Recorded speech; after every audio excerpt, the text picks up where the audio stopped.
الحمد لله رب العالمين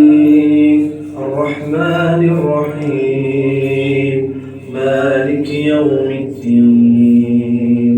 إياك نعبد وإياك نستعين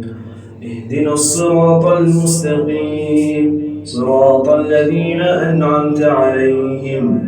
غير المغضوب عليهم ولا الضالين.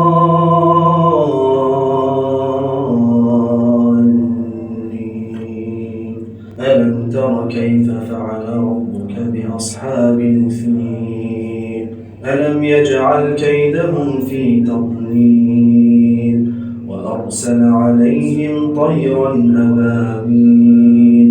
ترميهم بحجارة من سجيل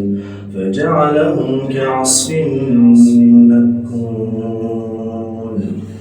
إذا زلزلت الأرض زلزالها وأخرجت الأرض أثقالها وقال الإنسان ما لها يومئذ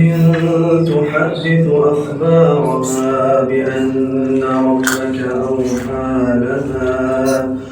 يومئذ يصدر